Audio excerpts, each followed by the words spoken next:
आज हम मिले हैं दोस्तों आपके पेपर नंबर 1 के लिए, which is accounting.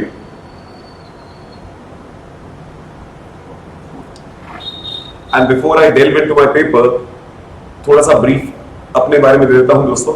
My name is Amit Arora and I am a chartered accountant और it's been around 15 years. I qualified in 2008. Exams मेरे नवंबर 2007 में क्लियर हो गए थे, लेकिन आर्टिकलशिप 2008 में कंप्लीट हुई, so I qualified as a chartered accountant in 2008. तो अप्रोक्सीमेटली कितने 15 साल हो गए, 14 years. So I worked with I did my articleship from KPMG. आप लोगों ने नाम सुना KPMG, तो it's one of the big fours. I was lucky enough to get into this firm, and then I worked with ITC. I hope आप लोगों ने नाम सुना है ITC का. I worked with ITC for quite some time, and then finally I moved on to my own passion of teaching, right? And आप लोगों से मिलना था, इसीलिए I moved on to this industry. So दोस्तों, सबसे बड़ी चीज जो यहाँ मुझे लगती है, yes, content management is very important. Content means मैं कितनी कवरेज करके जा रहा हूँ, और जैसा बच्चे ने कहा, you can't just focus on mugifying things कि मैं रट्टा मार रहा हूँ. यहाँ रट्टा मारने से काम नहीं होता है. यहाँ concept is the key and holistic study is the key. आप कुछ छोड़ के नहीं जा सकते हैं. यहाँ you cannot say, CA में हम कहते हैं you expect the unexpected. Expect the unexpected, जो पहले नहीं आया था वो अब आएगा. So don't go by, अच्छा पिछले 3 अटेम्प्ट से आ रहा है, अब की बार भी आएगा, अब की बार नहीं आएगा. CA इंस्टीट्यूट वही पे आपको शॉक देगा. तो इसीलिए don't go by selective study, आपको कंटेंट पूरा कवर करना है. And that's why I always say this thing that you need to cover this T. मैं अपनी लैंग्वेज में से कहता हूं covering the entire T. T means the width and the length. सब चीजें कवर करनी है, यू कांट लीव एनीथिंग. ठीक है बेटा? Okay. Apart from that, another very important thing is content. तो मैनेज आप लोग करेंगे, वो काम हमारा है कि हम सारा कंटेंट मैनेज करवाएं, पूरा कंटेंट कवरेज हो. Time management is another crucial thing दोस्तों. Time management is to me at par with the content management. Time management का मतलब है दोस्तों, आप अपनी चीजें कैसे प्लान करते हैं, कब कब चीजें खत्म करते हैं, और कितनी बार आप चीजें रिवाइज करके वो 3 घंटे के लिए तैयार है. जैसा हमने कहा, लास्ट डे एक दिन में पूरा कोर्स रिवाइज करना ह्यूमनली पॉसिबल नहीं हो पाता है, ताकि go through each and every page. You cannot even flip through each and every page. पढ़ना तो दूर की बात हो जाती है दोस्तों. So आप कितनी पढ़ाई और कितने ढंग से पढ़ाई पहले करते हैं. And when I say time management, it also includes, जैसे मान लीजिए दोस्तों, मैंने अपनी बुक में एक ही टॉपिक के 5 क्वेश्चन डाले. उन 5 क्वेश्चन में से कोई 3 क्वेश्चन एक जैसे हैं, राइट? मैं तो क्लास में सारे करा रहा हूं, होमवर्क के लिए भी दे रहा हूं. बट जब आप मेरे साथ साथ पढ़ रहे हैं और आप अपनी रिविजन करने बैठते हैं, पहली रिविजन जब आप करें तो सारे क्वेश्चंस कीजिए, एवरी क्वेश्चन. और लेकिन पहले एक बार जब आप रिविजन कर रहे हैं, उसके साथ ही लिखिए, this question is same as this question except this point. अगर आपने वैसे अपनी बुक को गंदा किया है, गंदा मीन समझ रहे हो ना, अगर आपने अभी नोटिंग्स करी है that this question and this question are exactly similar, तो मैं ये क्वेश्चन दोबारा नहीं करूंगा. या this question exactly similar to this question barring this one point, तो मुझे ये वाला क्वेश्चन करना है और इस क्वेश्चन का ये वाला पॉइंट देखना है. अगर आप वैसे अपनी तैयारी कर रहे हैं तो आप लास्ट डे के लिए तैयारी कर रहे हैं. फिर आपका टाइम भी मैनेज होगा, कंटेंट भी मैनेज होगा. ठीक है बेटा? सो जब आप पढ़ाई करें तो इस तरह से करें that first time you do entire thing, धीरे धीरे आप उसमें से फिल्ट्रेशन करें that this thing is similar, this thing is more important, etcetera etcetera. जब आप टाइम मैनेजमेंट और कंटेंट मैनेजमेंट दोनों को मिक्स कर देंगे दोस्तों, ये जर्नी आपके साथ ही रहेगी. ठीक है एवरीवन, ऑल ऑफ यू. यहां कोई फर्क नहीं पड़ता दोस्तों आपके 12th में कितने नंबर आए थे, यहां कोई फर्क नहीं पड़ता आपके फाउंडेशन में कितने नंबर आए हैं. जिस दिन आपके अंदर से ये आवाज आ जाएगी कि मुझे टीचर की आवाज मेरे कानों में पड़ती है और मुझे समझ आती है, और जिस दिन आपके अंदर से वो आवाज आएगी कि मुझे करके ही निकलना है, एज शी राइटली सेड, मेरा dream. So now that has become a dream. अब सीए मुश्किल नहीं लगती, तो ये ड्रीम जरूर पूरी होगी दोस्तों. ठीक है बेटा? बढ़ा दो आगे. Okay everyone, so now starting with our paper, जिसके लिए आज हम मिले हैं, पेपर नंबर 1 अकाउंटिंग. सो दोस्तों 100 नंबर का पेपर है, 3 घंटे का पेपर होता है. पहले सिलेबस दिखा देता हूं, सिलेबस के थ्रू कुछ बात करना चाहता हूं आप लोगों के साथ. सो आइए मेरे साथ, let's look at the syllabus of this subject.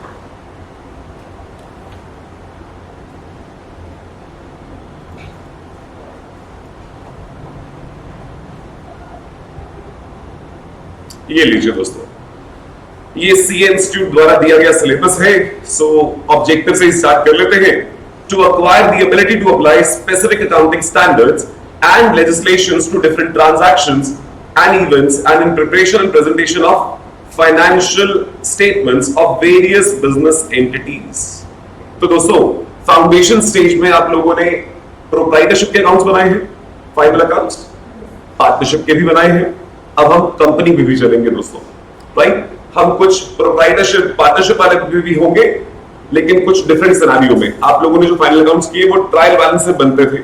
हम कुछ फाइनल अकाउंट्स ऐसे एनवायरमेंट में करेंगे जहां ट्रायल ना भी हो तो भी फाइनल अकाउंट्स कैसे बनाए जाएं, राइट। शायद आप लोगों ने कभी पढ़ा भी हुआ है ऐसा, देखते हैं आगे। So the contents of this course would be primarily the process end of formulation of accounting standards including Ind AS. क्या ये नाम सुना इंड एएस आप लोगों ने? अच्छा, अकाउंटिंग स्टैंडर्ड नाम सुना आप लोगों ने दोस्तों? But accounting standard in the foundation was just 1-2 pager, एक चैप्टर था छोटा सा। अकाउंटिंग स्टैंडर्ड क्या होते हैं, कौन बनाता है, बस इतनी सी बातें। यहां पर हम वो पूरा प्रोसेस पढ़ेंगे, अकाउंटिंग स्टैंडर्ड्स क्या होते हैं, कौन बनाता है, कैसे बनाते हैं। और साथ ही दोस्तों, आज के जमाने में India has move towards IFRS, international financial reporting standards, जहां पे इंडिया ने बनाए हैं Ind as, Indian accounting standards, जो बड़ी कंपनीज फॉलो करती है। सो ये इंड एएस क्या बला है, हम ये समझेंगे।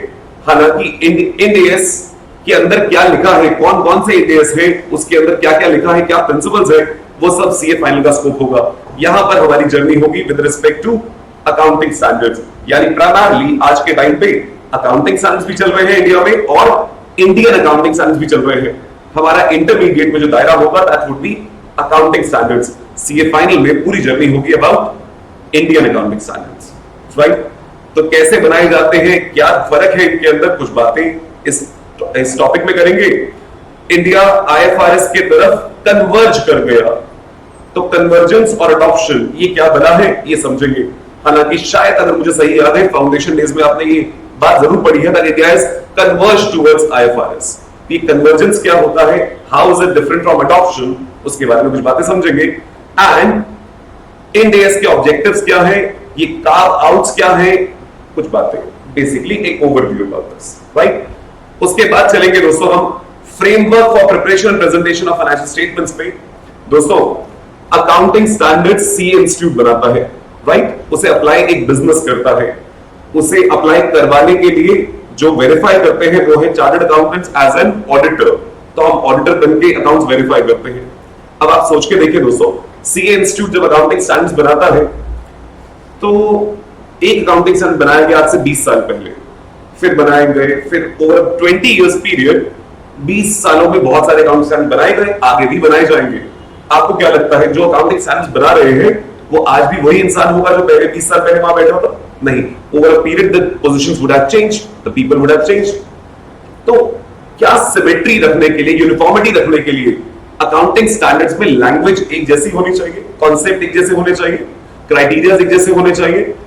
इसीलिए सीए इंस्टीट्यूट ने अकाउंटिंग स्टैंडर्ड्स बनाने के साथ साथ एक फ्रेमवर्क बनाया। Framework means you can say एक ढांचा बनाया व्हिच गाइड्स यू कि अकाउंटिंग स्टैंडर्ड्स कैसे बनाए जाएंगे, उनमें क्या टर्मिनोलॉजीज यूज की जाएगी, क्या कॉन्सेप्ट्स यूज किए जाएंगे, ताकि जो बना रहा है उसे गाइडेंस मिले, जो उसे अप्लाई कर रहे हैं उन्हें गाइडेंस मिले, और जो ऑडिटर की तरह डंडा चलवा रहे हैं उन्हें भी गाइडेंस मिले कि अकाउंटिंग स्टैंडर्ड्स क्या कहते हैं, क्या प्रिंसिपल्स फॉलो करते हैं। And for that CA institute formulated a framework. वो फ्रेमवर्क क्या है वो भी हम यहां पढ़ेंगे दोस्तों, राइट एवरीवन।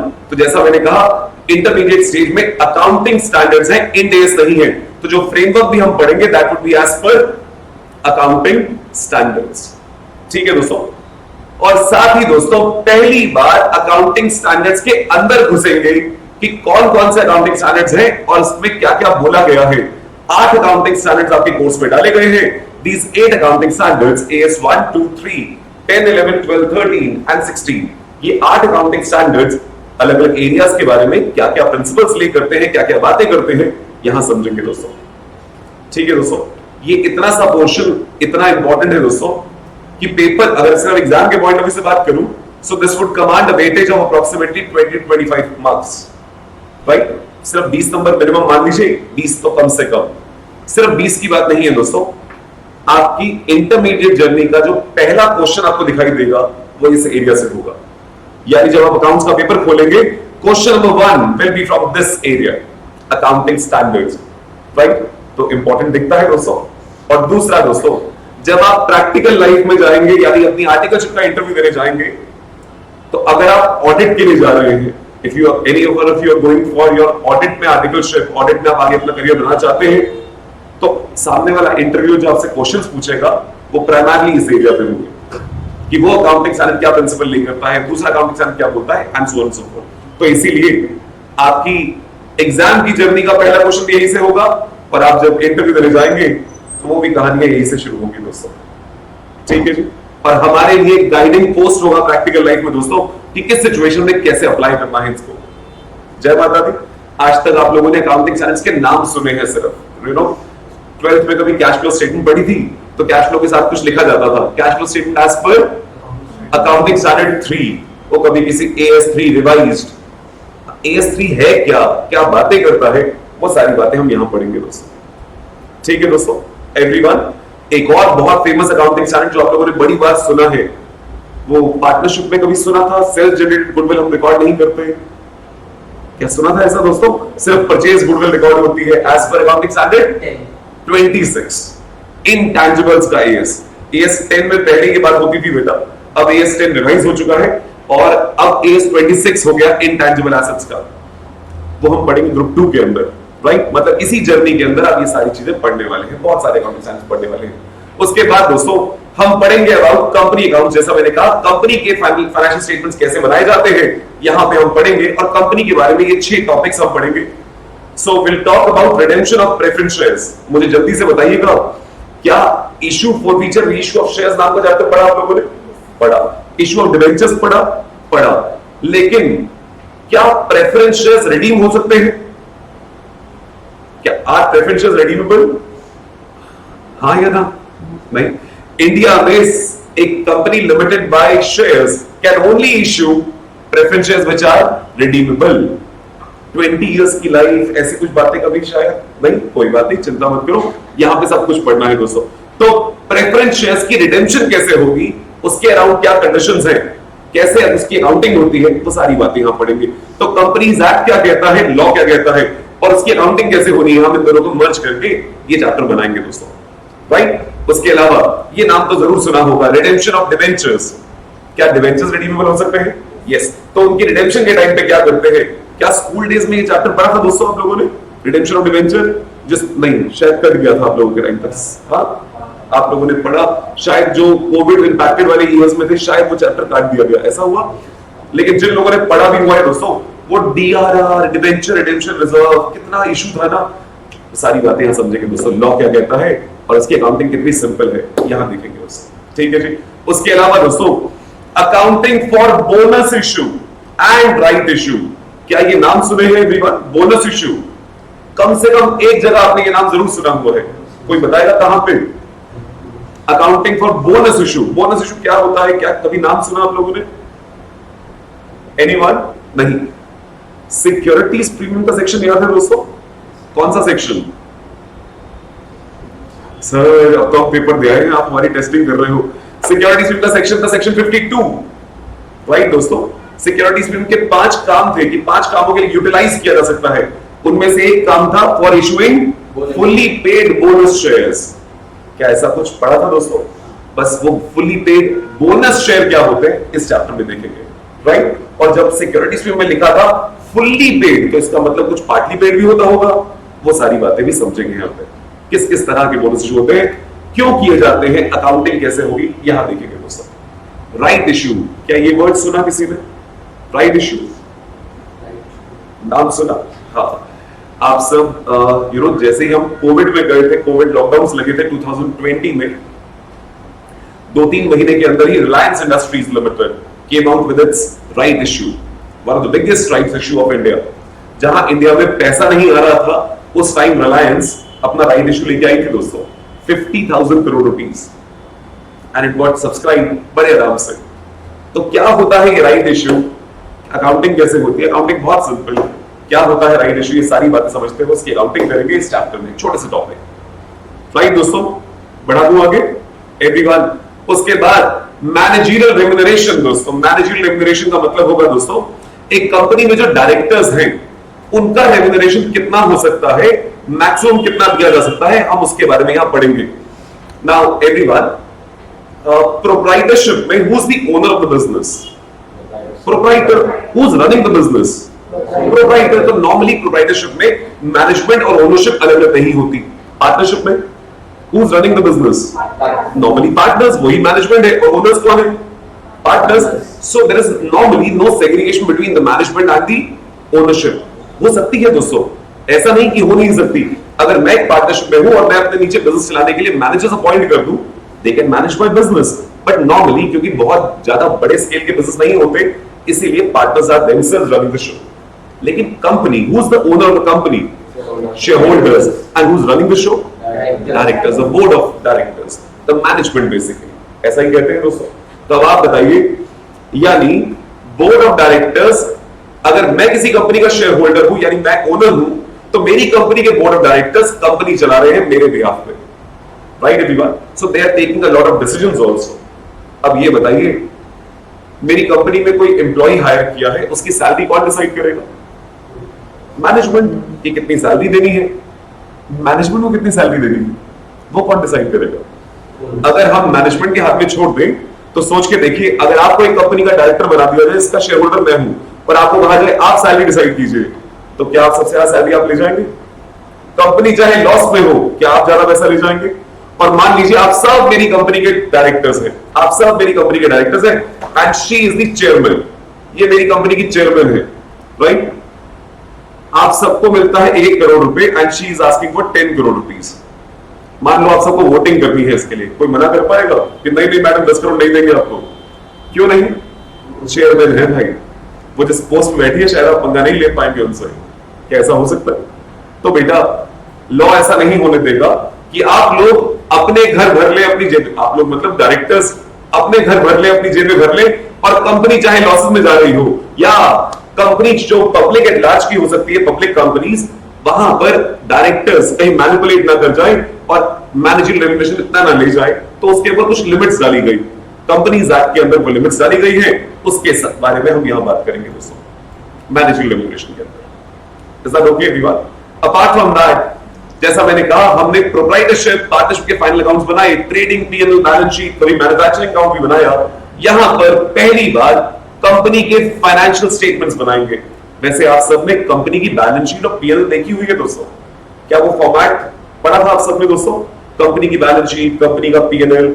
कभी जब शेयर इशू का चैप्टर कर रहे थे, तो नोट्स बनाए जाते थे, शेयर कैपिटल का नोट्स।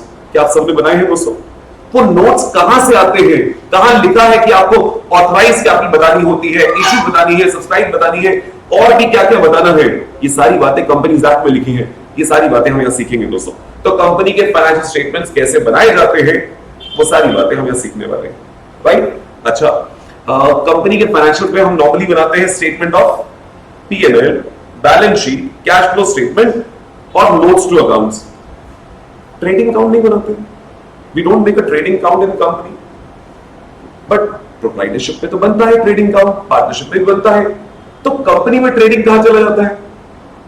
कंपनी भी तो ट्रेडिंग कर रही है ना दोस्तों, माल बेच रही है, माल खरीद रही है। सो ट्रेडिंग का रिजल्ट कहां आते हैं? यहां पे समझेंगे दोस्तों जब हम इस टॉपिक पे पहुंचेंगे कि कंपनी के अंदर ये जो स्टेटमेंट ऑफ पीएनएल है, ये actually is a blend of manufacturing, trading and PNL. तीनों मिला के एक इनकम स्टेटमेंट बनाई जाती है, which is statement of PNL. ठीक है दोस्तों? तो यहां कोई ग्रॉस प्रॉफिट नहीं निकलता on the face of PNL, सीधा निकलता है नेट प्रॉफिट। लेकिन नेट प्रॉफिट आता तो अल्टीमेटली ग्रॉस से ही था दोस्तों। तो this statement would have the impact of manufacturing, trading and PNL all. कैसे रिलेट होगा वो बातें समझेंगे जब इस टॉपिक पहुंचेंगे।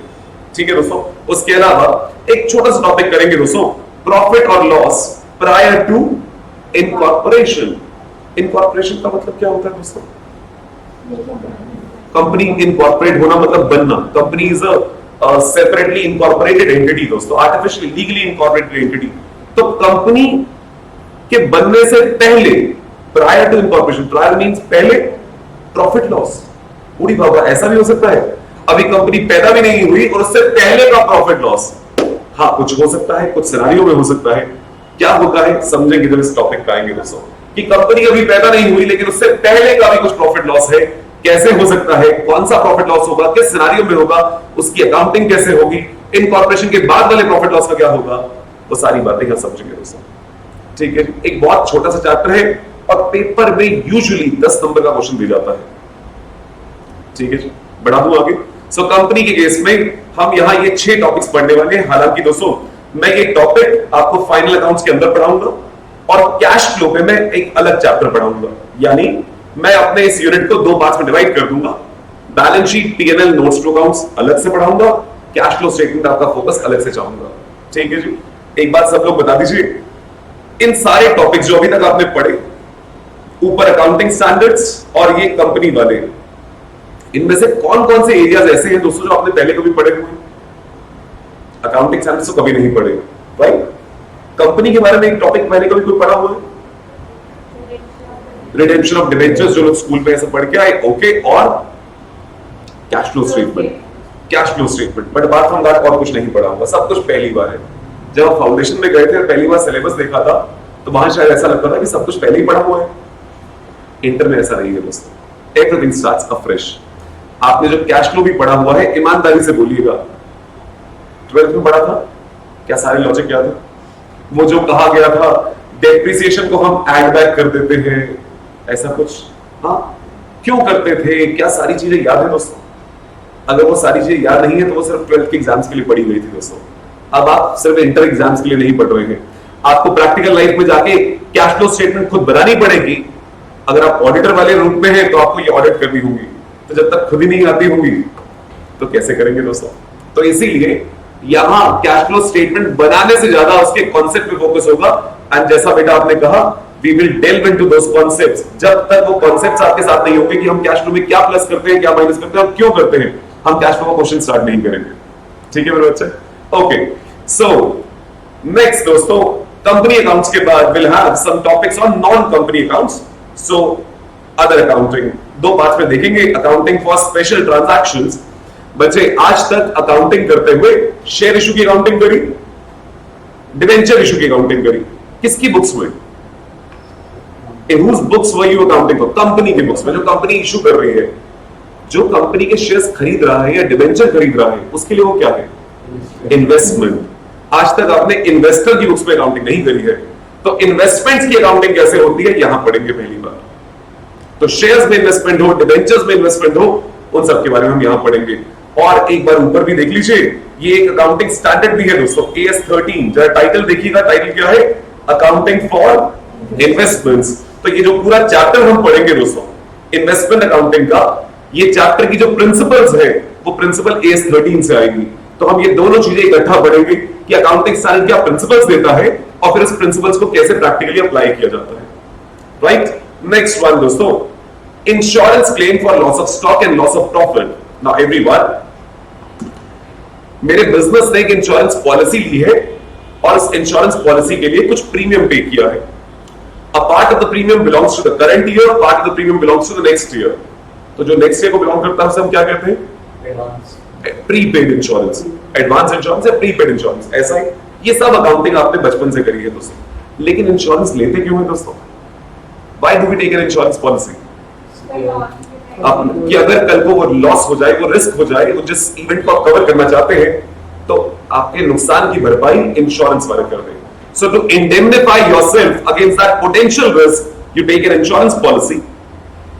लेकिन हम प्रार्थना यही करते हैं, भगवान वो नुकसान, वो इवेंट हो ना, हम प्रीमियम तो दे रहे हैं, but that event should not happen, जिससे हमारा नुकसान हो जाए। लेकिन खुदा ना खास्ता अगर वो इवेंट हो जाए, तब क्या होगा? जो नुकसान हो जाएगा और आपने पॉलिसी ली हुई है, तो क्या करेंगे? इंश्योरेंस कंपनी के दरवाजे पे ठक ठक ठक क्लेम फाइल करेंगे।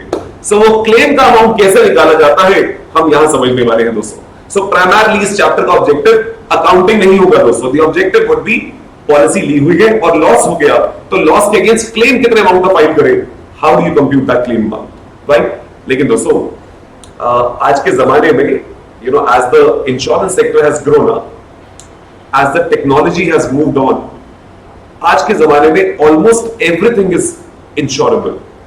आप अपनी गाड़ी की इंश्योरेंस ले सकते हैं, घर की इंश्योरेंस ले सकते हैं, स्कूटर, बाइक, इनकी कार की इंश्योरेंस ले सकते हैं, अपनी लाइफ की इंश्योरेंस ले सकते हैं, हेल्थ की इंश्योरेंस ले सकते हैं।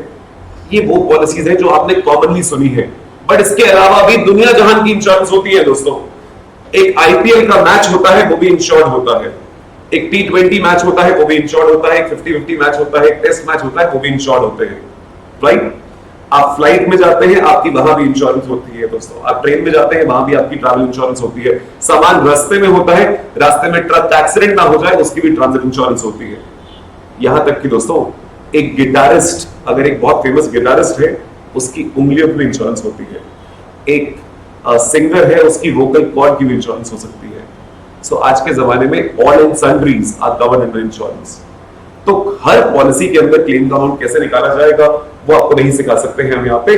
तो बिजनेस के अंदर ली जाने वाली दो बहुत इंपॉर्टेंट पॉलिसीज के अंदर लॉस कैसे, क्लेम कैसे निकलेगा वो हम यहां सीखेंगे दोस्तों। तो दो पॉलिसीज होंगी, लॉस ऑफ स्टॉक और लॉस ऑफ प्रॉफिट पॉलिसी। ठीक है जी, ये क्या है आगे जाके जब टाइम आएगा तब समझेंगे दोस्तों, राइट। उसके अलावा दोस्तों hire purchase and instalment sale transaction. Hire purchase, क्या ये नाम कहीं सुना आप लोगों ने? हाँ, कहीं लॉ में तो जरूर सुना है, राइट ना। कहीं लॉ में पक्का जिन लोगों ने सुना है, वैसे तो अकाउंट्स में भी सुना होना चाहिए था दोस्तों। कभी शायद फाउंडेशन अकाउंट्स में एक प्रिंसिपल आई होगी, सब्सटेंस ओवर फॉर्म। कहीं, अच्छा कोई बात नहीं, पीछे छोड़े, यहां दोबारा पढ़ेंगे वो चीजें, चिंता नहीं।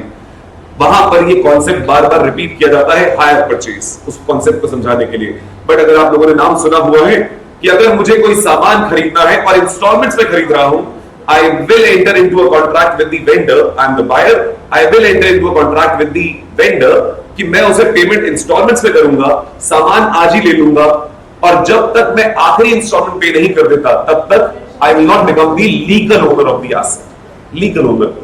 Though principally I might have become the owner, but legally I have not become the owner. तो उसकी अकाउंटिंग हम कैसे करते हैं, ये सब्सटेंस ओवर फॉर्म का जिसका मैंने जिक्र कर दिया वो क्या भला है, यहां समझेंगे दोस्तों।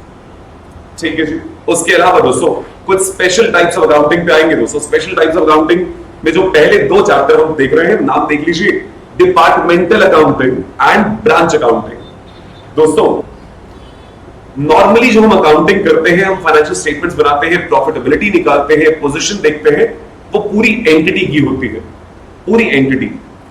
बट दोस्तों क्या अगर स्टेट बैंक ऑफ इंडिया का एग्जांपल लीजिए, state bank of India has its head office in Mumbai. State bank of India की ब्रांचेस पूरे इंडिया में है, 10,000 प्लस ब्रांचेस है दोस्तों।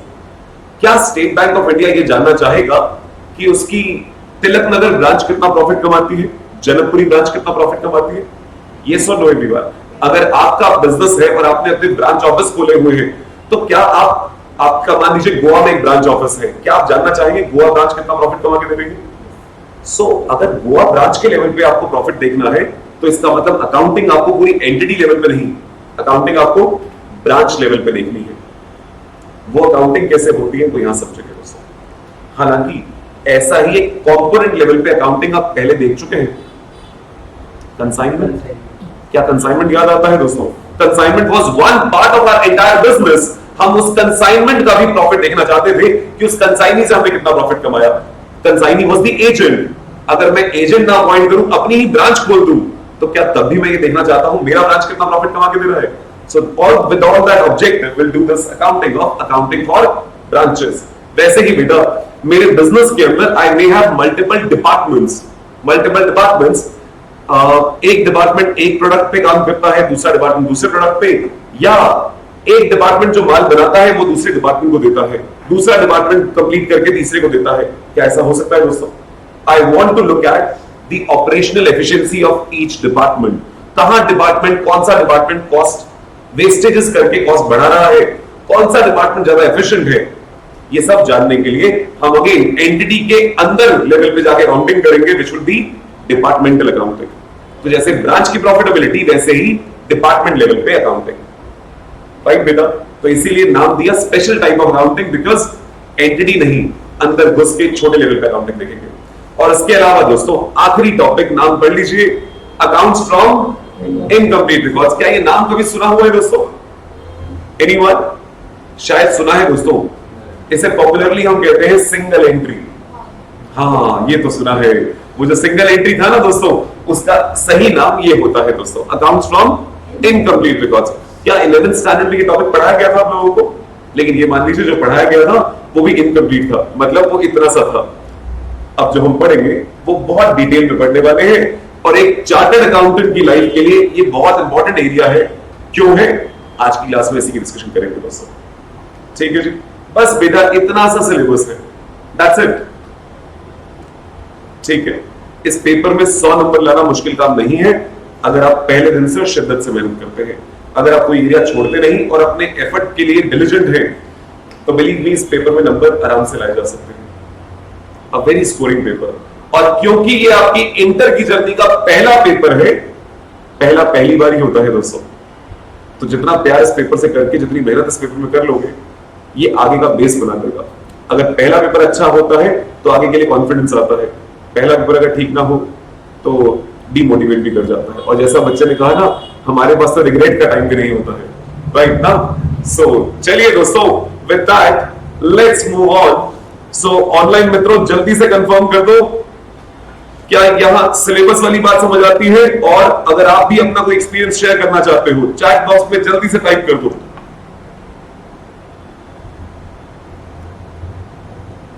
बढ़ चले आगे।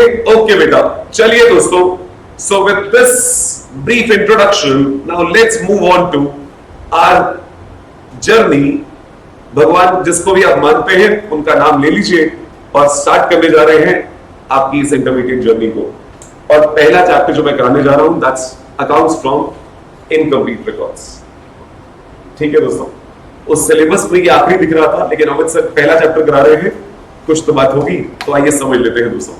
बस पहले सिर्फ फ्री माइंड से बैठिए 2 मिनट के लिए, इसका एक इंट्रोडक्शन देखते हैं क्या है ये चीज।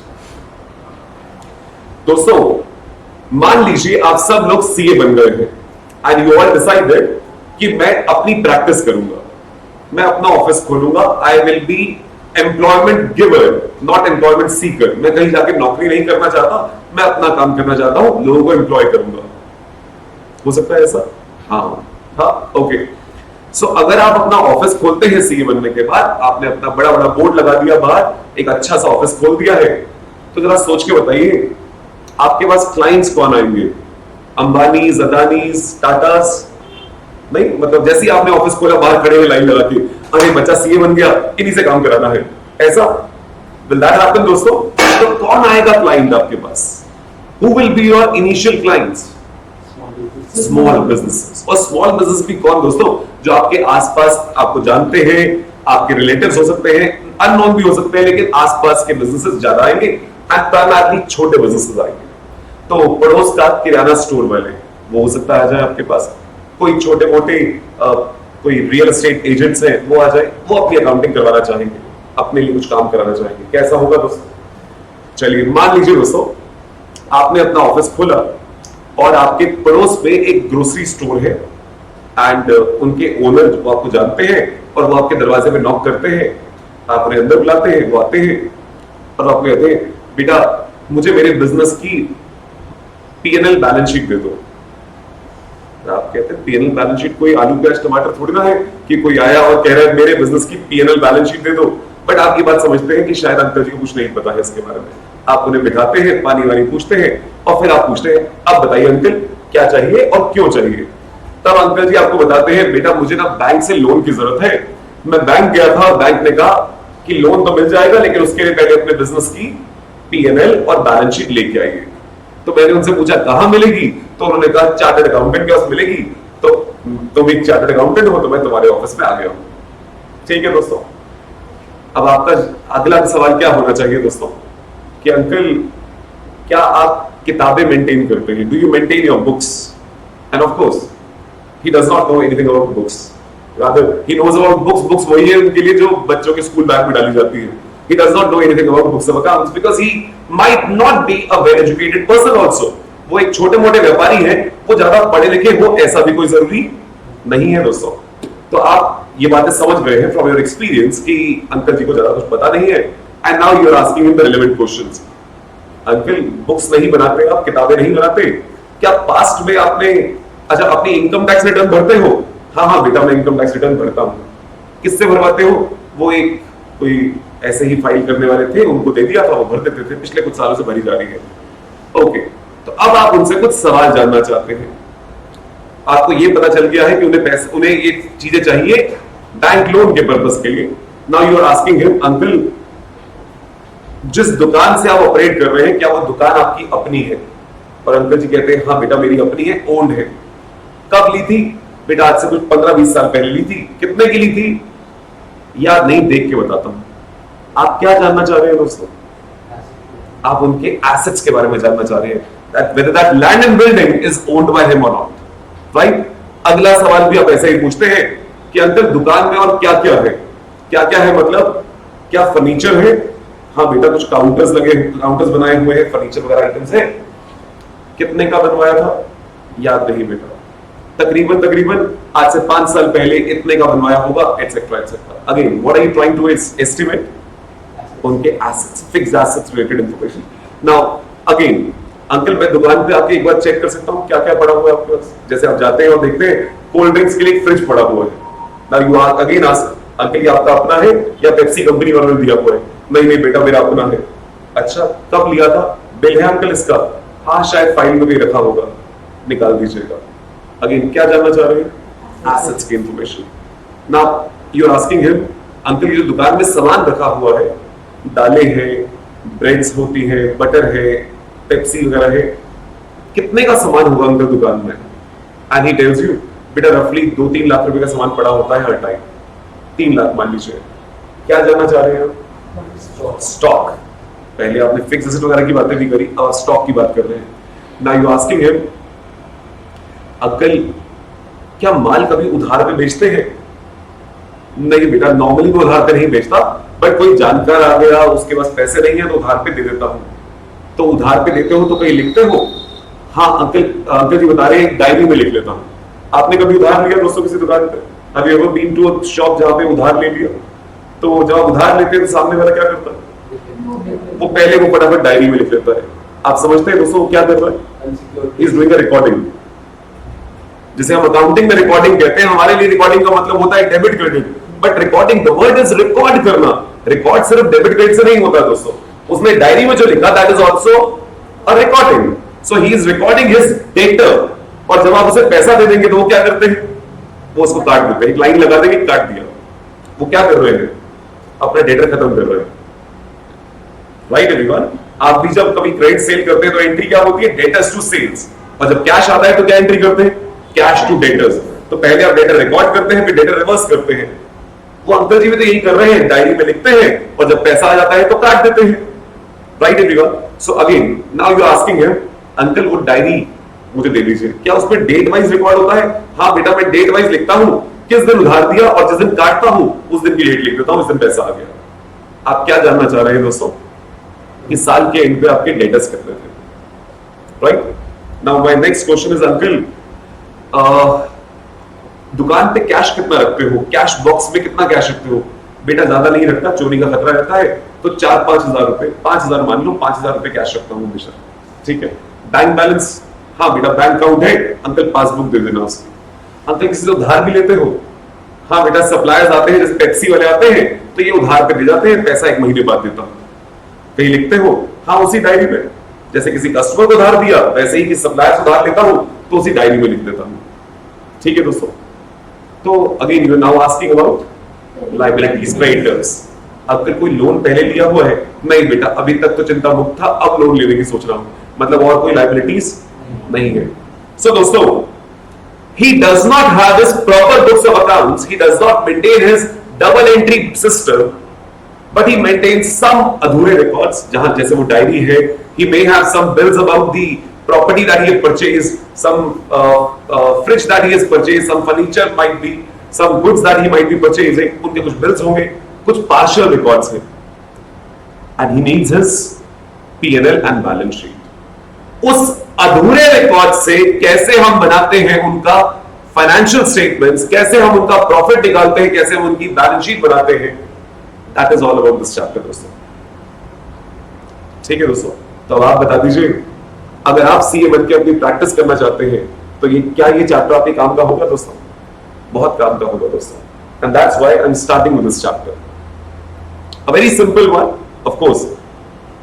अगर आपको उस इनकम्प्लीट रिकॉर्ड्स को कंप्लीट करना है तो पहले आपको पता होना चाहिए अकाउंटिंग में होता क्या क्या है, and that's why I call this chapter as a detective approach, कि आपको डिटेक्टिव बन के चीजें खोजनी है।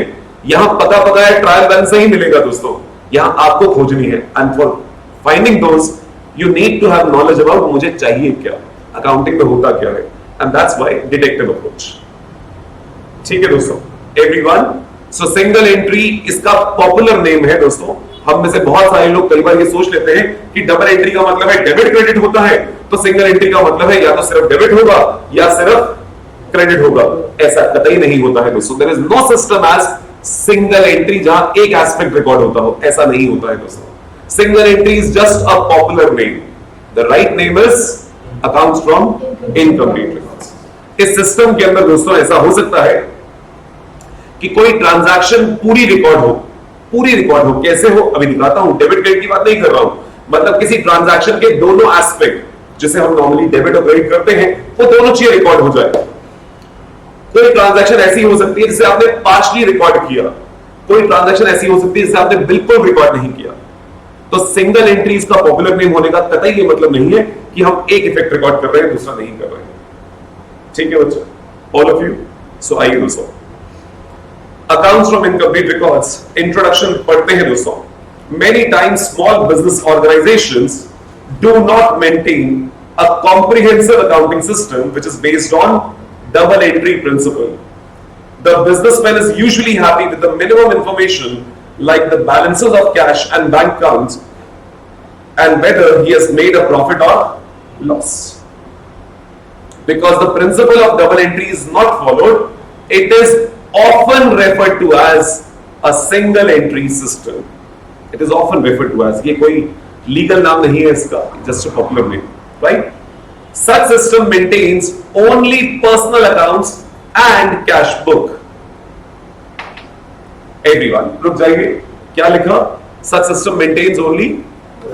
अब आप बता दीजिए वो डायरी में अंकल जी ने किस नाम लिखा था? अगर आपने उधार लिया तो आपका नाम लिखा, और अगर अंकल जी ने किसी को उधार किसी से लिया है तो उस पार्टी का नाम लिखा, मान लो पेप्सी का डिस्ट्रीब्यूटर, राइट? वो सब अकाउंट्स जो अंकल जी रख रहे थे वो क्या थे? They're all personal accounts. किससे लेना है, किसको देना है। अब बेटा नॉर्मली जितना मर्जी छोटा बिजनेसमैन हो, क्या आपने कैश पे कंट्रोल रखना चाहेगा दोस्तों?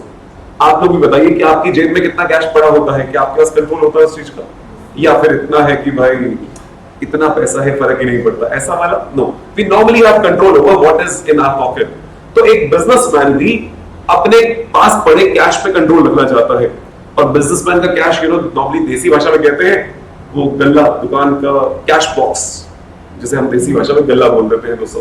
तो कितना कैश उस कैश बॉक्स के अंदर पड़ा है, एक बिजनेसमैन उस पर कंट्रोल जरूर रखना चाहेगा।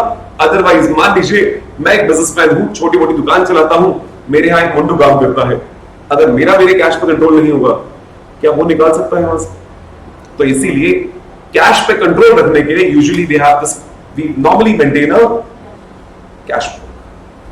कैश बुक का मतलब ये नहीं है दोस्तों कि हम प्रॉपर फॉर्मेट में बना रहे हो, वो बिल्कुल ऐसे बनाता होगा पैसा कितना आया कितना गया, कहां से आया कहां गया, सिंपल। जैसे हम लोग भी अपनी, अगर पापा ने पॉकेट मनी दी है तो कई बार हम रिकॉर्ड कर लेते हैं 2000 रुपए पॉकेट मनी मिली, कहां कहां मैंने खर्ची।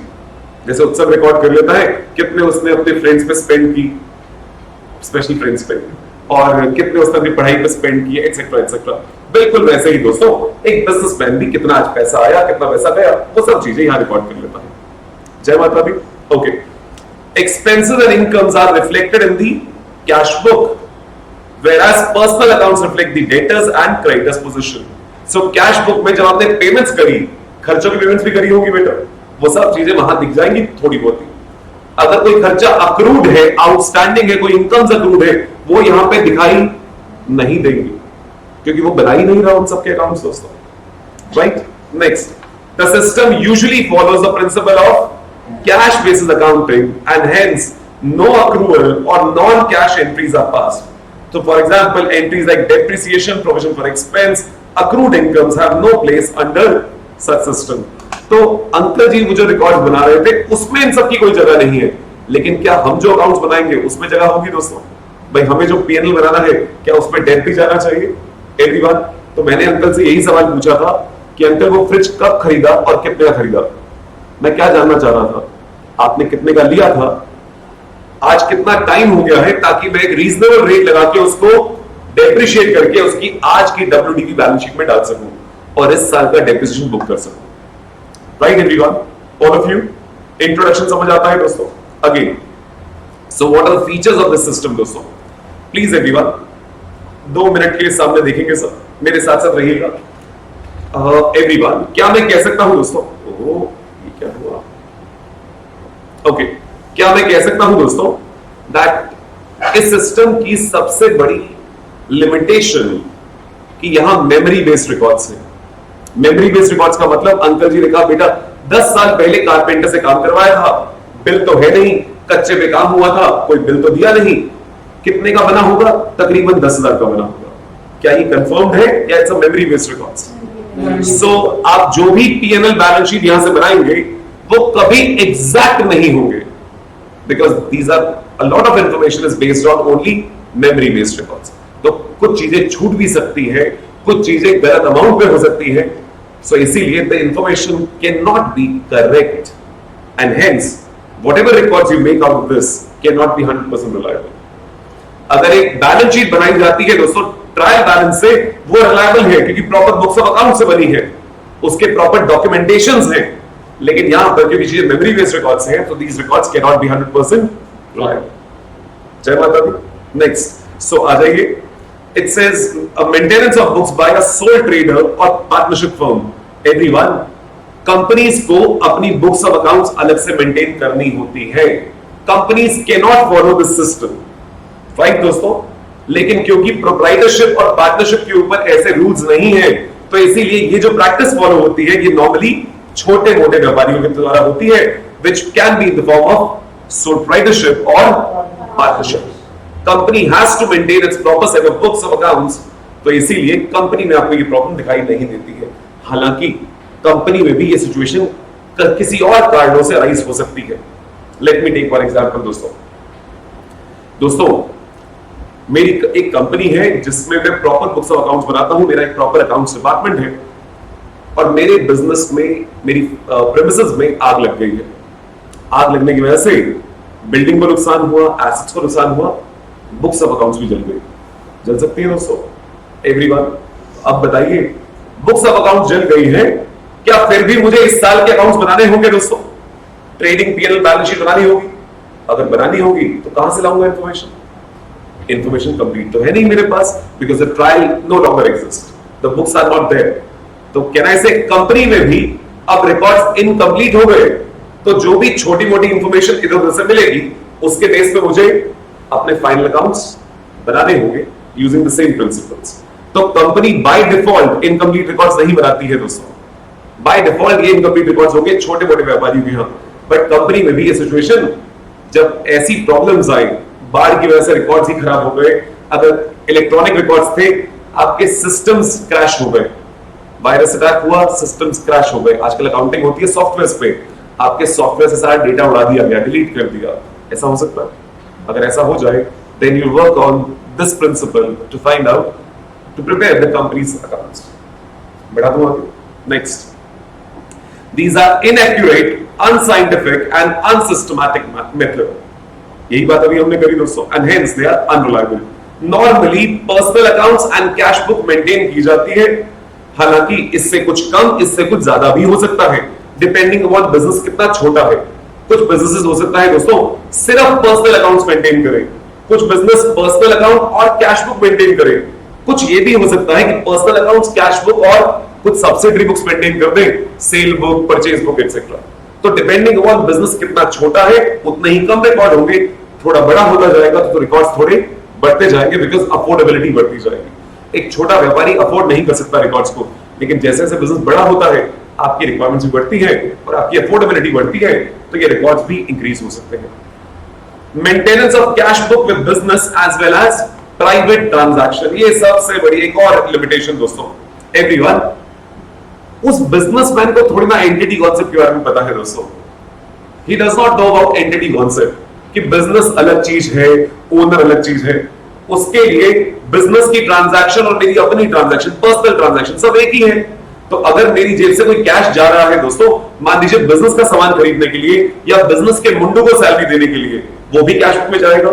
और अगर कोई कैश आपने पे किया है घर की मेड को पे करने के लिए, वो भी इसी के अंदर जा रहा होगा। बच्चे के स्कूल की फीस पे करी है, वो भी कैश बुक में पेमेंट की तरह से, खर्चे की तरह से आ रहा होगा। So there is no segregation between the personal expenses and business expenses. तो जब हम वो कैश बुक देखेंगे, वो सेग्रीगेशन ध्यान से हमें करनी है कि क्या चीज बिजनेस को बिलोंग करती है और क्या चीज पर्सनल है। Next, lack of uniformity. बेटा क्योंकि कोई रूल्स फॉलो नहीं हो रहे, इसीलिए you will find lot of uniformity.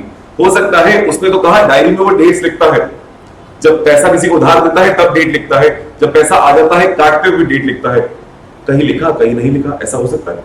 So there may be a lot of uniformity, a lack of uniformities. So you will not find everything being followed in a channelized way कि ऐसा ही होता है। Next, difficulty in preparation of final accounts. Final accounts of course बनाना मुश्किल है, trial नहीं है तो बनाना मुश्किल है, इसीलिए तो डिटेक्टिव अप्रोच, और इसीलिए हम पैसा बना लेते हैं दोस्तों। जब कोई चीज दुनिया के लिए मुश्किल है, वही तो हम सर्विस प्रोवाइड कर रहे हैं। जब जीएसटी आया था दोस्तों, आप सब लोग आई थिंक होश संभाल चुके थे। देखा दोस्तों कितना ह्यूमन क्राइम बचा, और जब दुनिया परेशान है तो पैसा कौन कमा रहा है?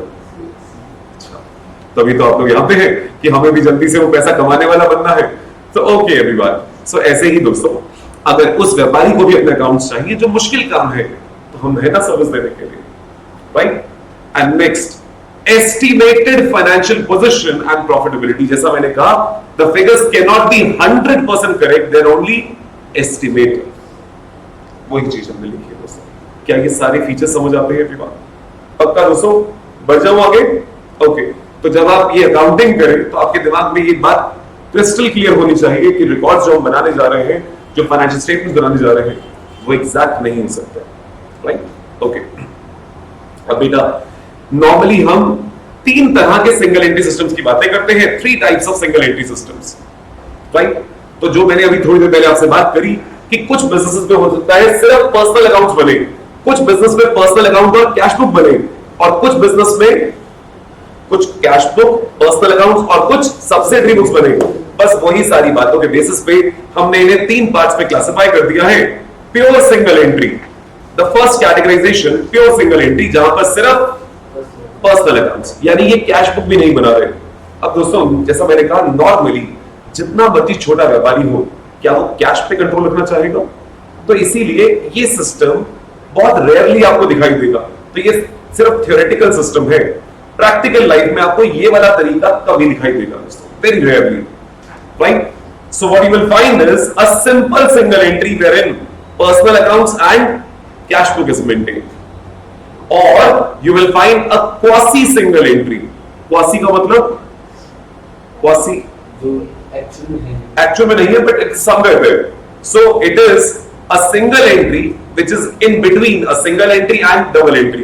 So यहां पर पर्सनल अकाउंट्स भी है, कैश बुक भी है, और कुछ सब्सिडरी बुक्स भी है, like cell book, purchase book, etcetera etcetera, right? सो प्रैक्टिकल लाइफ में जो आपको दिखाई देंगे वो ये होगा या ये होगा, और इन्हीं दोनों के लिए अब हम पढ़ने जा रहे हैं कि हम कैसे इन सिस्टम्स में प्रॉफिट निकालेंगे और कैसे बैलेंस शीट भी बना देंगे दोस्तों। इज दिस ओके दोस्तों? क्या ये 3 नाम समझ आते हैं? Pure single entry, simple single entry and quasi single entry. बड़ा हुआ, जय माता। ओके दोस्तों, अब मैं चाहूंगा आप सब लोग अपने अपने रजिस्टर्स पे आ जाएं और लिखें दोस्तों।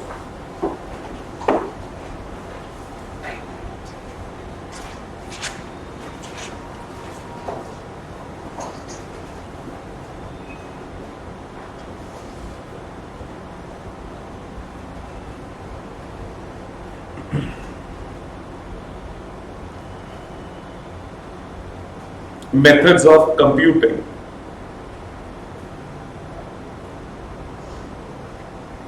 Profit.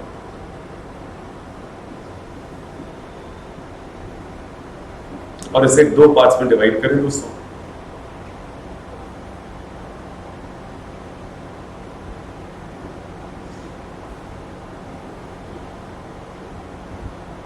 पहला, कैपिटल कंपैरिजन मेथड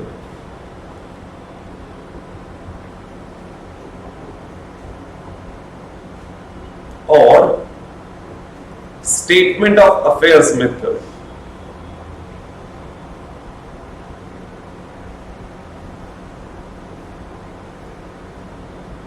और net worth comparison method, net worth comparison method.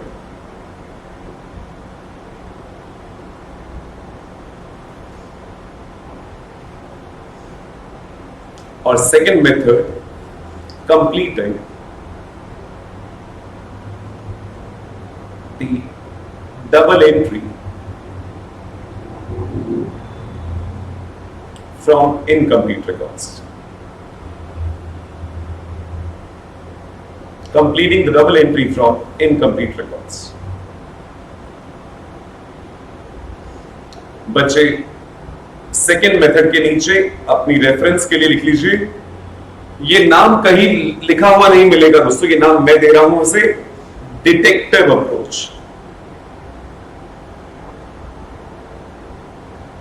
इसीलिए डिफरेंट इंक पे लिख रहा हूं बिकॉज ये नाम कहीं लिखा नहीं मिलना है, ना हम कहीं पेपर में कोट करेंगे इसे, ये सिर्फ अपनी अंडरस्टैंडिंग के लिए हम जिस लेवल पे बात करेंगे। ठीक है दोस्तों, और ये लिखने के बाद दोनों मेथड्स के नीचे लिखें दोस्तों, this method is followed, this method is followed when information about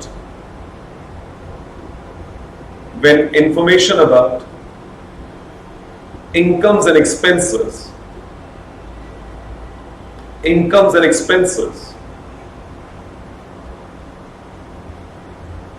is not available,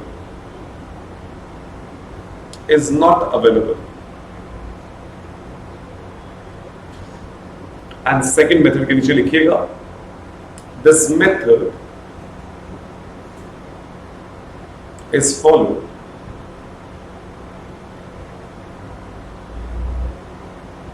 when subsidiary books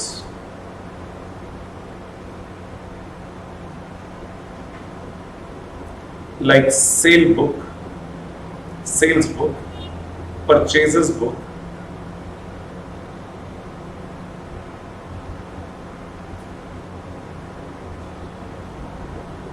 etc. are maintained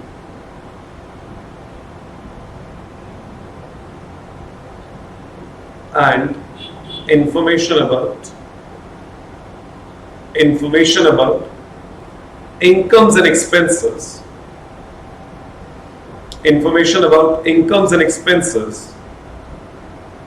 is available.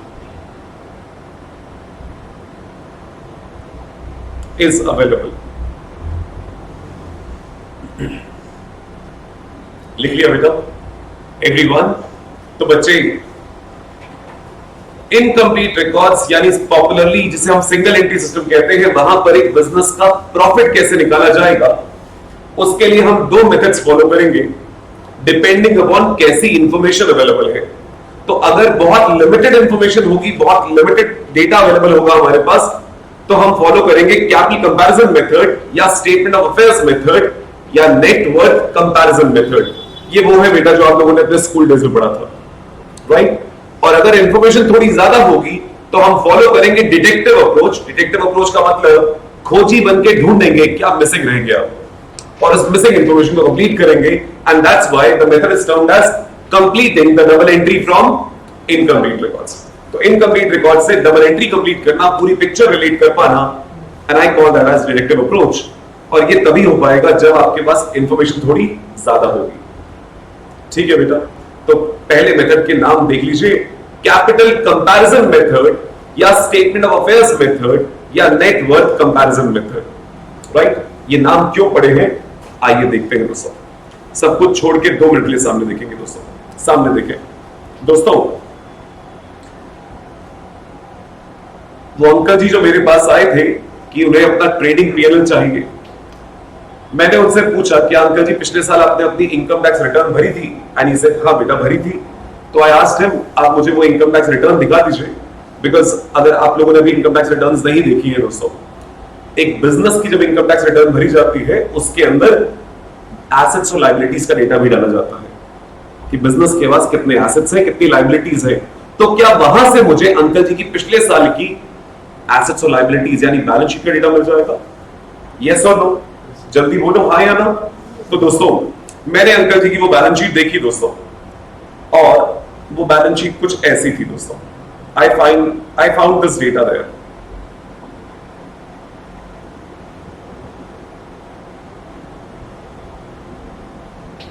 ये बच्चे, this is as at 31st March 21, 31st March 21, और uncle जी के पास furniture था 2 लाख रुपए का, land and building थी 20 लाख रुपए की, और स्टॉक 2 लाख रुपए, डेटर्स 15,000 रुपए, और cash in bank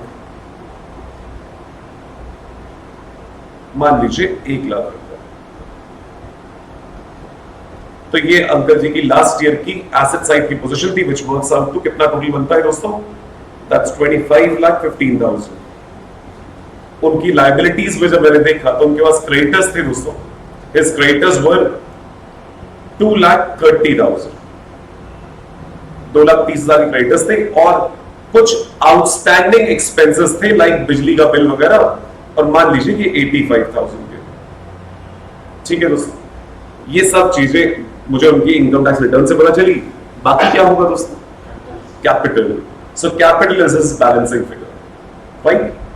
so 25,15,000 minus 3,15,000, that works out to 22 lakhs। तो लास्ट ईयर 22 लाख रुपए अपना लगा हुआ था बिजनेस के अंदर।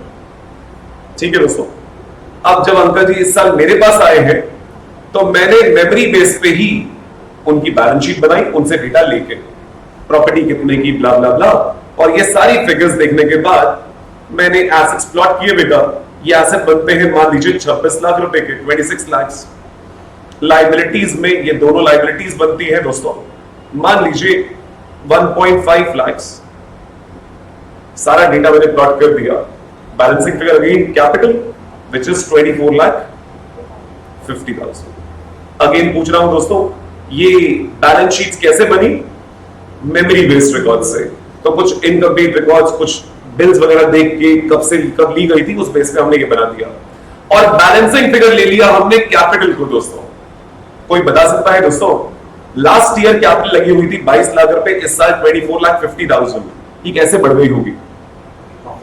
प्रॉफिट हो सकता है दोस्तों, हो सकता है बेटा। और क्या हो सकता है?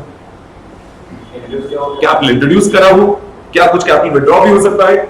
Now I am asking uncle ji the right questions. ये लीजिए, मैं अंकल जी से पूछ रहा हूं, अंकल जी ये बताइए इस पूरे साल में क्या आपने घर से और पैसा लगाया? एंड ही इज लाइक नहीं बेटा, अब इतने सालों से बिजनेस कर रहा हूं, अब यहीं से कमाता हूं, यही लगाता हूं। I do not introduce more capital from my personal resources. तो मतलब कोई एडिशनल कैपिटल नहीं लगाई।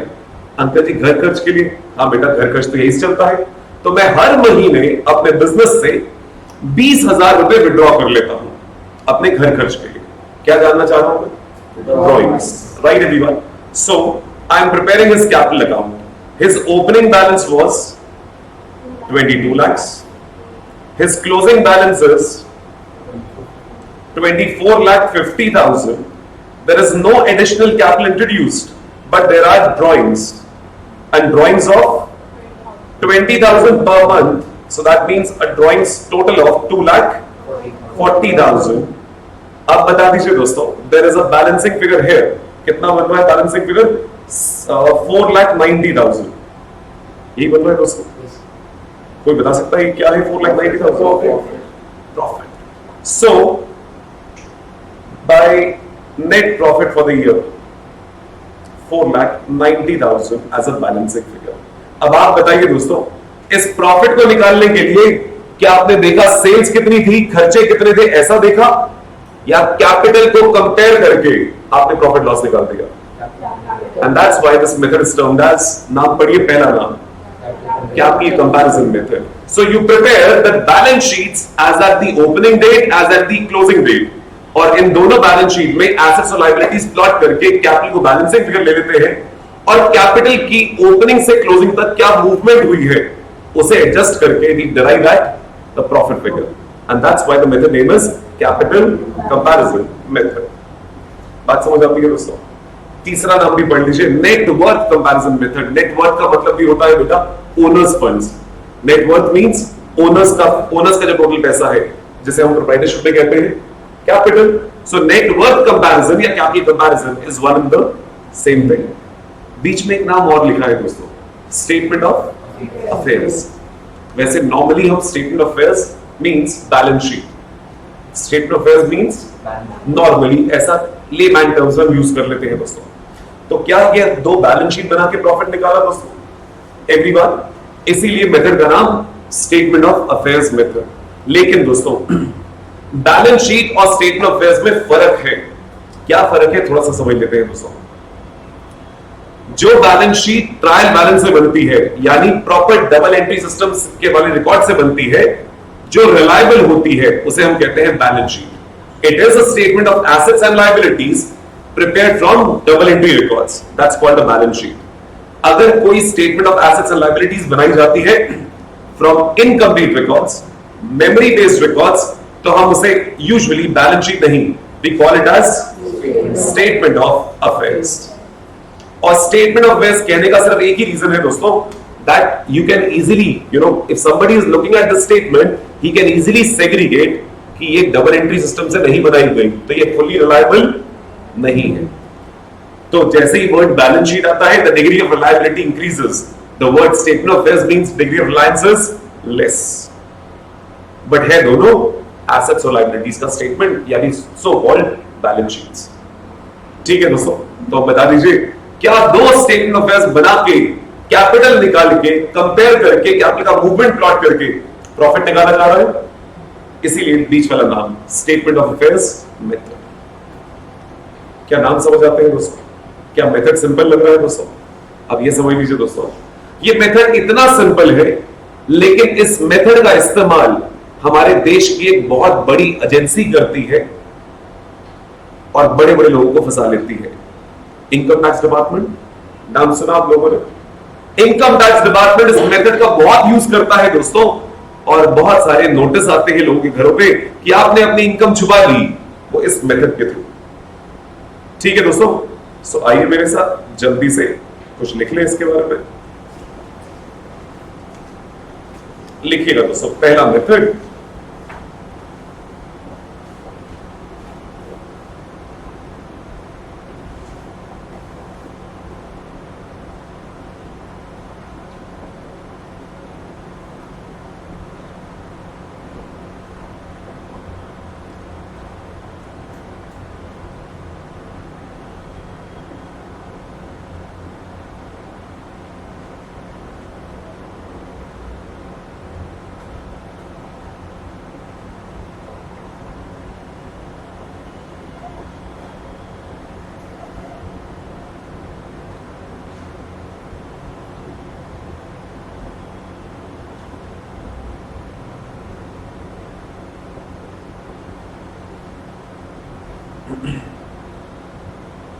so step 1,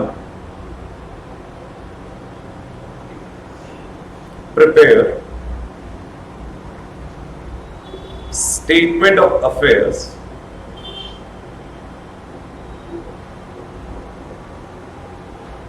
as at the beginning and as at the end of the period.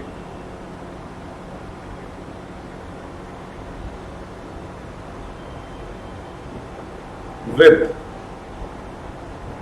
capital as the balancing figure.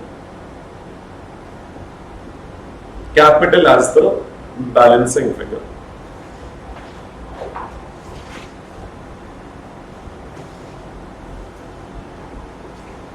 Step 2,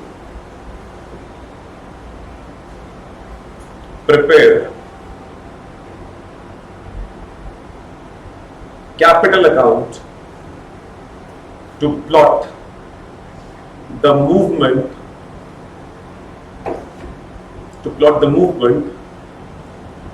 between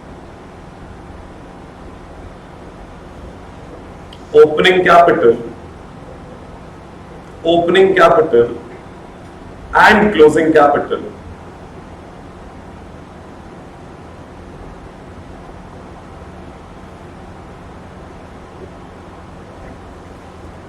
to compute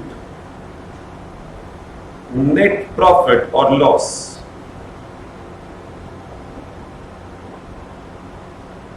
for the period. Net profit or loss for the period.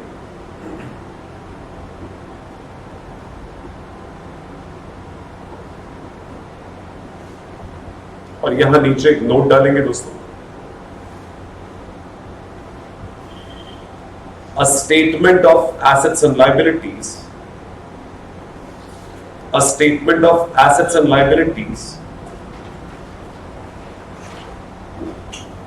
prepare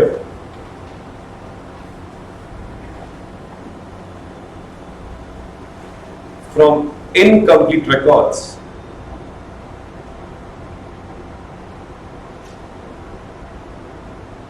is termed as statement of affairs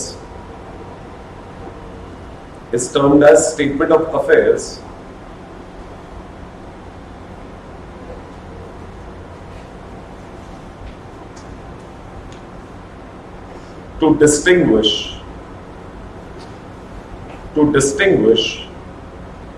it from a balance sheet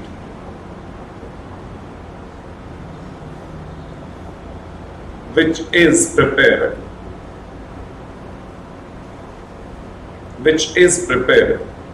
from a trial balance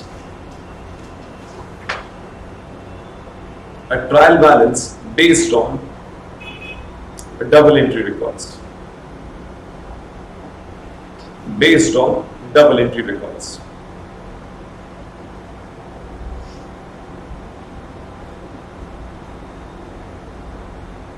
A balance sheet is more reliable as compared to a statement of affairs.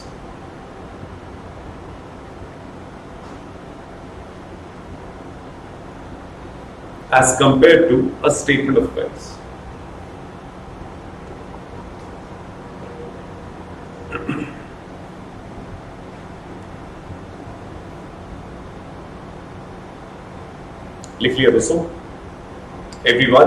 तो एक बार फटाफट से पढ़ लीजिए और मुझे बताइए जो अभी हमने डिस्कशन करी क्या वही सारी चीजें लिखी है? सो मेथड के 3 नाम और 2 स्टेप्स में मैंने पूरा मेथड कंक्लूड किया है। हम 2 स्टेटमेंट ऑफ अफेयर्स बनाएंगे, बिगिनिंग ऑफ द पीरियड वाली और एंड ऑफ द पीरियड वाली। ऑब्जेक्टिव क्या है? ओपनिंग कैपिटल और क्लोजिंग कैपिटल निकालना। इसका मतलब दोस्तों अगर मुझे साल भर का प्रॉफिट निकालना है तो साल के बिगिनिंग की बैलेंस शीट चाहिए, साल की एंड की बैलेंस शीट चाहिए।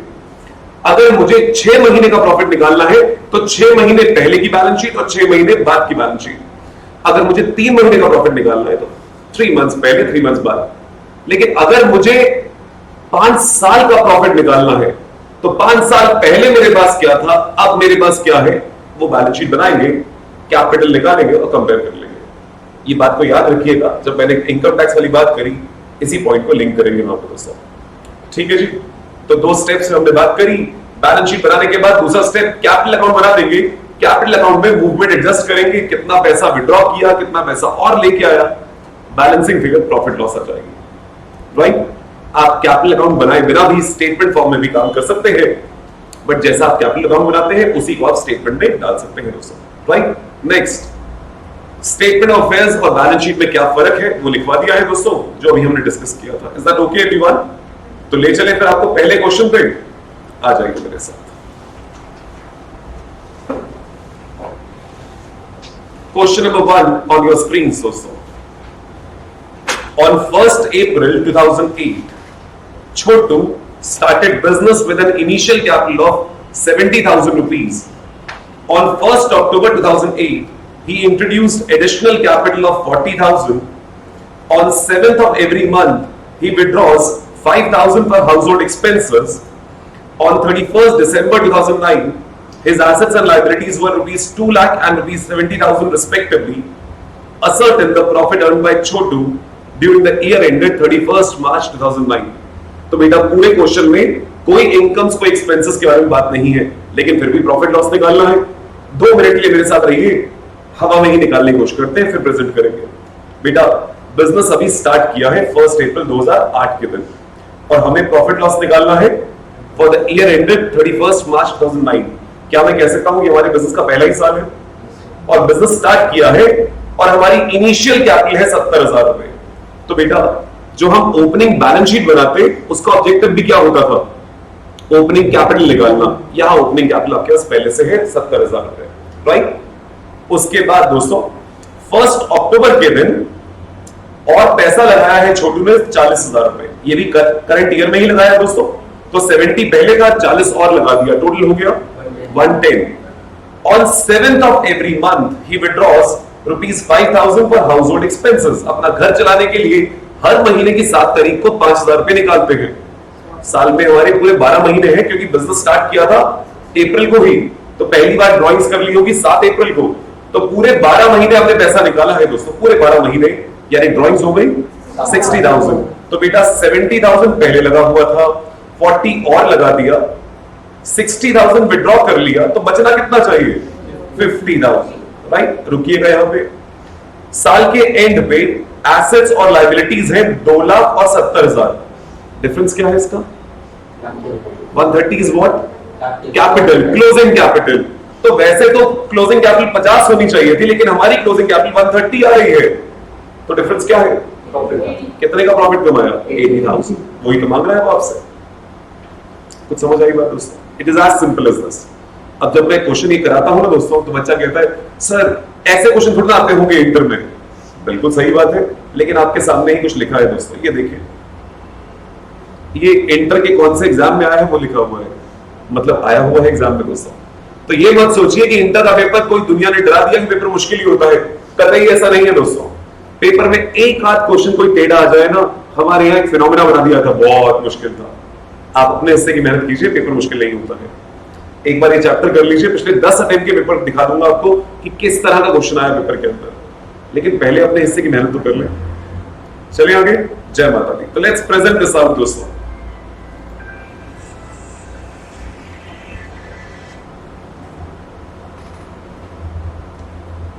Answer number 1 everyone.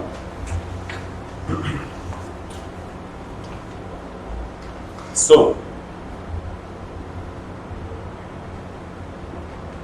बेटा ओपनिंग कैपिटल तो मेरे पास है. क्लोजिंग कैपिटल के लिए लेट्स कंप्यूट. बेटा एक तरीका है कि मैं बैलेंस शीट बनाऊं. बैलेंस शीट में मेरे पास 4-5 एसेट होते हैं, 3-4 लायबिलिटियां होती, तो मैं दिखा देता. यहां सीधा दिया है टोटल एसेट इतने, टोटल लायबिलिटीज इतनी. तो can I straight away write it like this. Capital as on 31st March 2009 is equal to assets as on 31st March 2009 minus liabilities as on this date. क्या सीधा ऐसे लिख सकता हूं बेटा? So liabilities as on 31st March 2009 and this is assets है हमारे 2 लाख रुपए के, liabilities है 70,000 रुपए की. So this totals up to rupees 1,30,000 की क्लोजिंग कैपिटल. और अब प्रॉफिट लॉस निकालने के लिए let's prepare capital account.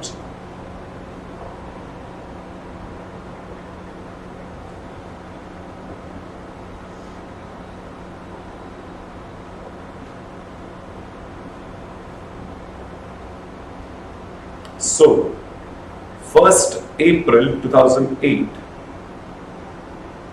By balance brought down. और बेटा ओपनिंग कैपिटल थी 70,000 रुपए, 70,000. 1 अक्टूबर को he introduced additional capital by cash, sorry beta, by balance नहीं, ये business अभी start किया था, right? So by cash, please make this correction. By cash account 70,000 and additional capital introduce करी है 40,000. और ड्राइंग्स हुई है दोस्तों, बेटा ड्राइंग्स किसी एक पर्टिकुलर दिन पे नहीं हुई, पूरे साल हुई है. सो आई एम राइटिंग हियर 2008-9. 12 एंट्रियां लिखने से अच्छा है एक ही बार लिख देते हैं. सो 2 drawings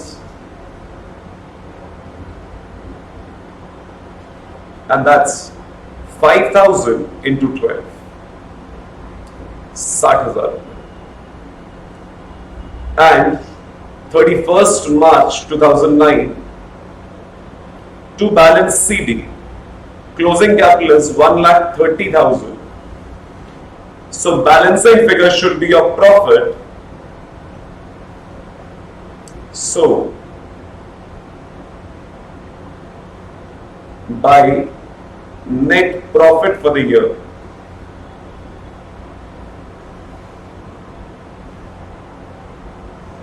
₹80,000 balancing figure.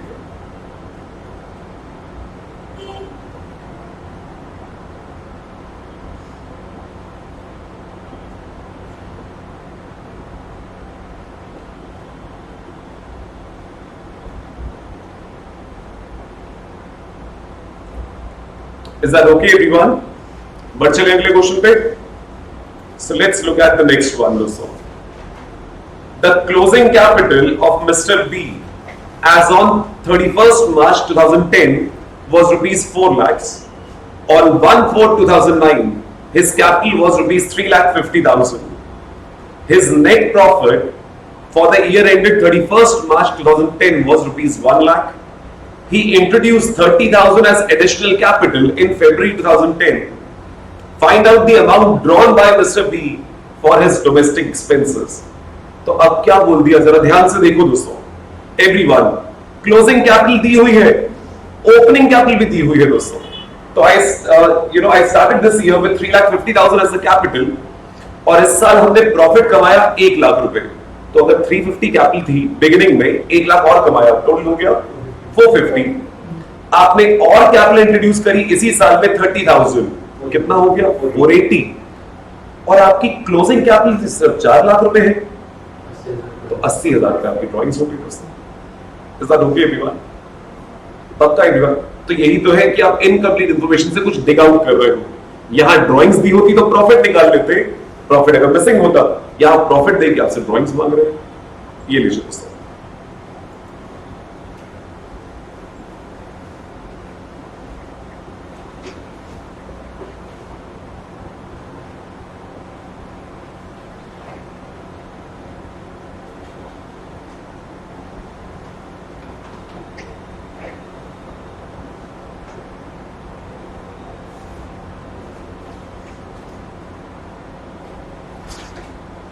So, closing capital 31st March 2010 to balance CD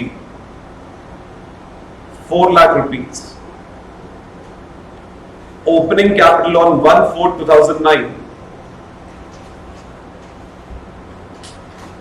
3,50,000. साल भर का नेट प्रॉफिट दोस्तों 31st March 2009 के दिन by P&L account net profit, that's 1 lakh rupees. और एडिशनल कैपिटल लगाई है फरवरी में. So this is on date नहीं थी, बस फरवरी. सो फेब बेटा ये भी 31 मार्च 2010 है. That's 31st March 2010. फरवरी 2010 और पैसा लगाया है 30,000 रुपीज. सो बस एक ही चीज मिसिंग है, विच इज ड्रॉइंग्स. तो ड्रॉइंग्स की बैलेंसिंग फिगर डाल देते हैं दोस्तों. सो 31st March 2010 to drawings 80,000 rupees balancing figure.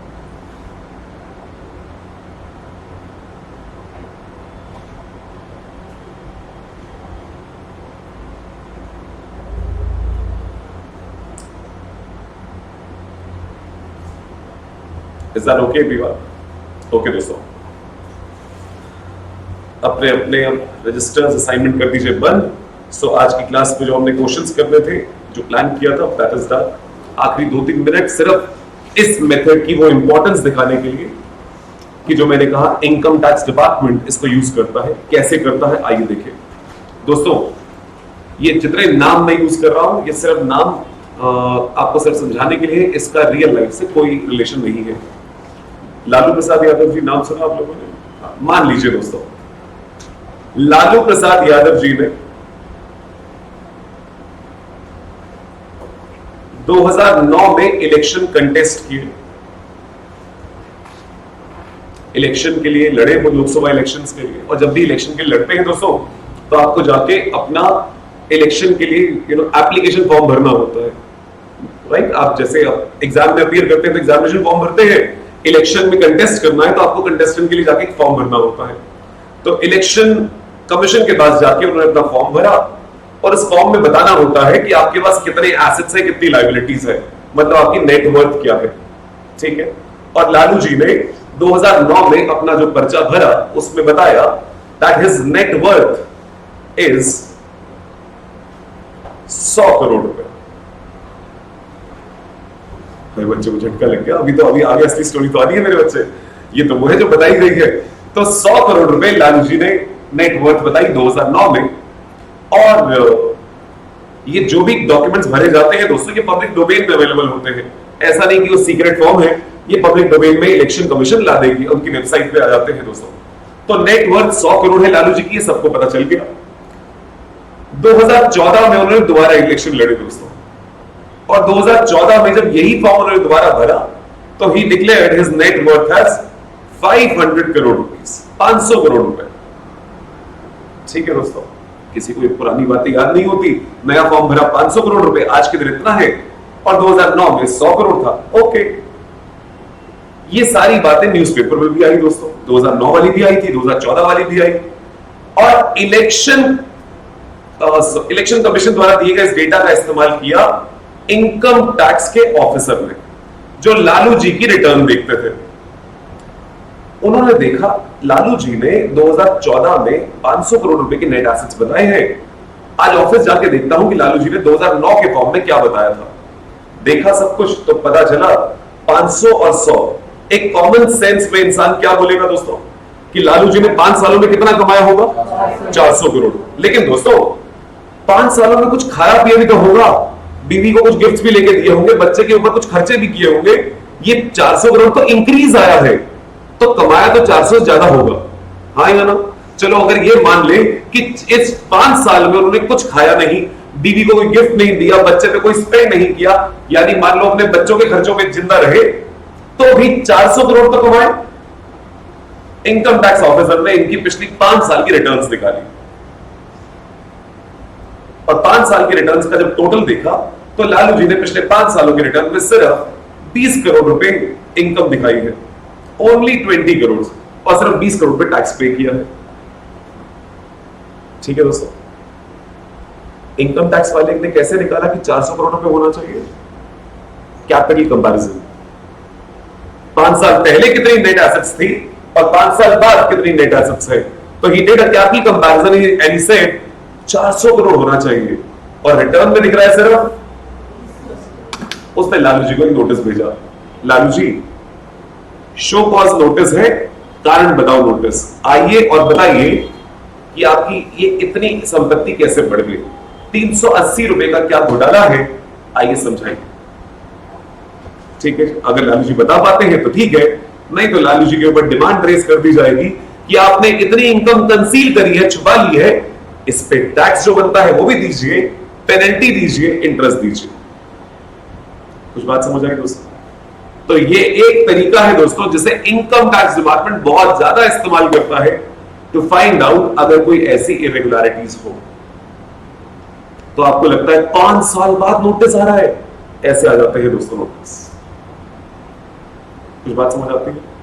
So this method may be very simple, but वो सिंपल चीजों को अप्लाई बहुत बड़ी एजेंसीज कर लेती हैं। सो आप जो पढ़ रहे हैं that's very useful for your life and जो आप आगे प्रैक्टिकल लाइफ में अपनी एडवाइजरी देंगे, कंसल्टेशंस देंगे, उसके लिए भी। ठीक है दोस्तों, thank you everyone, that's it for the day. अगली क्लास में यहीं से आगे कंटिन्यू करेंगे। Do take very good care of yourself. Bye bye everyone, bye दोस्तों।